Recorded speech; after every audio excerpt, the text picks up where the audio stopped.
Doctor Bhanu Pratap अपने YouTube channel में आप लोग का स्वागत करता हूं।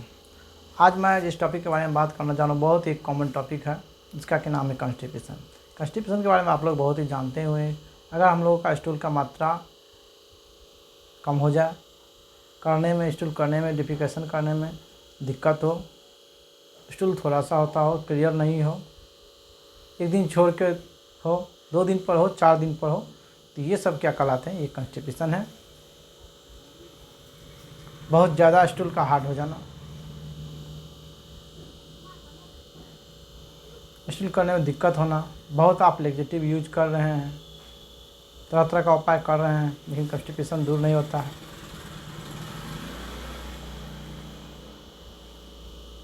कुछ दिनों पहले मेरे क्लिनिक में एक पेशेंट आया, उनको 25 साल से कब्जियत की प्रॉब्लम थी।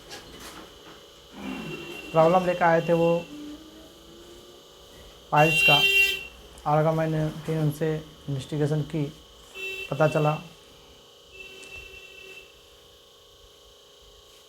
उन्हें बहुत दिनों से कॉन्स्टिपेशन की प्रॉब्लम थी। कॉन्स्टिपेशन होने के बहुत कारण हैं, और होने के बाद इनका कॉम्प्लिकेशन भी बहुत है। और अगर हमारा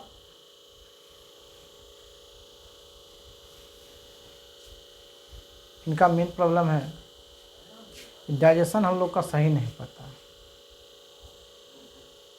जैसा कि हम लोग का स्मॉल इंटेस्टाइन होता है, 30 फीट की लॉन्ग लिस्ट होती है इनकी, और इनका अच्छी तरह से सफाई नहीं हो, और इसमें बहुत तरह की भिलाई लगल रहते हैं। वो इनको क्या करते हैं, हमारे जो फूड भोजन जाते हैं सब्सटेंस उसको एब्जॉर्ब करते हैं, और उससे क्या होता है, एब्जॉर्ब करके वो ब्लड में भेजते हैं। और अगर उनका रास्ता ही ब्लॉकेज हो, मैं आज सिर्फ एक कारण की बात कर रहा हूँ, हमारा इंटेस्टाइन अगर साफ़ नहीं हो तो क्या होगा? चिंता, फिक्र, स्ट्रेस, एंग्जाइटी से बचना चाहिए। इसका भी जीआईटी पर बहुत दुष्प्रभाव होता है। अगर हम लोग का भोजन अच्छा से ऑब्जर्व नहीं हुआ तो उसको जिस तरह का डाइजेशन होना चाहिए वो हुआ नहीं, तो फिर आगे उसको स्टूलिफिकेशन में प्रॉब्लम होगा, कॉन्स्टिपेशन की प्रॉब्लम होगी। हम लोग जब खाना खाएं तो उसमें पानी नहीं पिए, 1 घंटा के बाद पानी पीना चाहिए। और मीट, मुर्गा, मछली, अंडा, अल्कोहल, स्मोकिंग, टोबैको, इन सब चीज़ को अवॉइड करना चाहिए। गरम एल्युमिनियम के बर्तन में बना हुआ भोजन नहीं करना चाहिए। रात में ब्रश करके सोना चाहिए, और सुबह बिना कुल्ला किए हम लोग को पानी पीना चाहिए। उससे क्या होता है, अगर हम लोग सवेरे सुबह पानी पिएंगे बिना कुल्ला के, जो भी हमारे रात को जो डाइजेशन होता है, तो यहाँ तक क्या होता है, बहुत सारे माउथ में भी सलीवा का जो सलीवा रहता है, अगर हम लोग थूक करके फेंकते हैं तो वो नीचे चल जाता है, जो कि अमृत के समान है। अगर हम लोग सुसुम पानी पी लेते हैं तो क्या होता है, हमारे फूड पाइप के रास्ते अंदर तक जाता है और सारा रास्ता को क्लीन करता है। अगर रास्ता क्लीन रहेगा, हम लोग को स्टूल डिफिकेशन में प्रॉब्लम नहीं होगी। तो सुबह सुसुम पानी पीजिए, इससे आपको बहुत फ़ायदा होगा। बाकी बहुत सारी होम्योपैथिक मेडिसिन है, इसके बारे में मैं आगे चर्चा करूँगा। तब तक के लिए धन्यवाद। अगर आप लोगों को कोई बात पूछना हो तो आप हमारे कमेंट सेक्शन में जाकर पूछ सकते हैं। यह वीडियो अगर आपको अच्छी लगी हो तो लाइक करें, शेयर करें, सब्सक्राइब तथा बेल बटन ऑन करें। Thank you.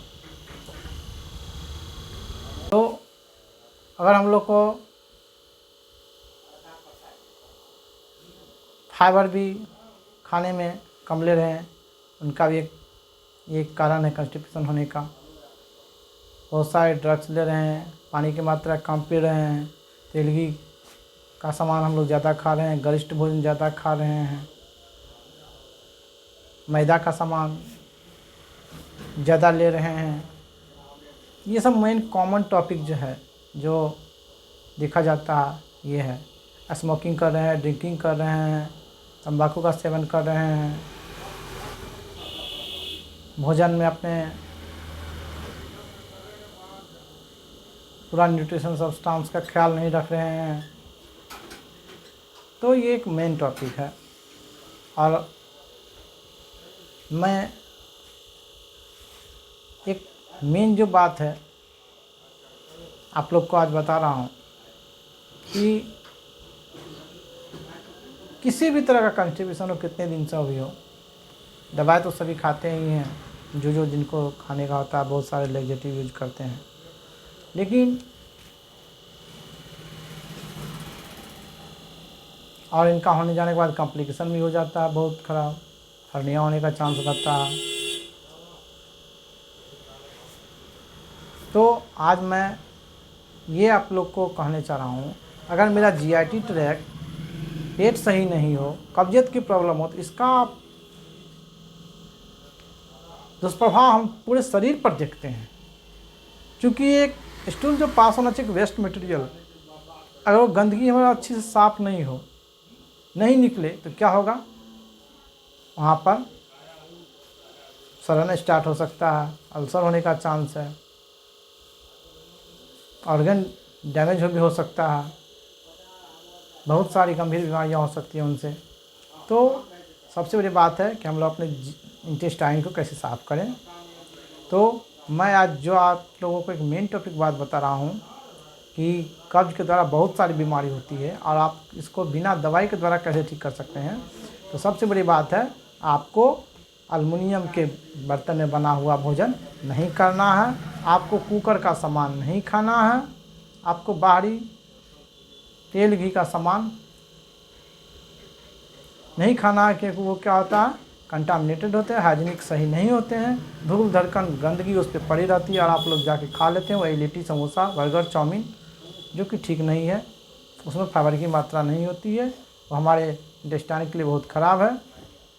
तो हमें चाहिए कि हम लोग को गर्म पानी पीना चाहिए। गर्म पानी कैसे पिएं, तो हम लोग रात को ब्रश कर लेना चाहिए और एल्युमिनियम के बर्तन का भोजन हम लोग को अवॉइड करना चाहिए, क्योंकि एल्युमिनियम क्या करता है, हमारे जो पोषक तत्व हैं भोजन का, उसको क्या ऑब्जर्व कर लेता है, और अगर वो भोजन हम लोग में माउथ के थ्रू स्टमक में गया ही नहीं, हम लोग खाने के लिए खा लें, लेकिन उसका सब्सटेंस कौन होता है, वो ऑब्जर्व कर लिया कौन, एल्युमिनियम का बर्तन। तो हम लोग को चाहिए क्या, एल्युमिनियम का बर्तन को अवॉइड करें, उसमें भोजन में नहीं खाएं, उसमें बनाया हुआ भोजन।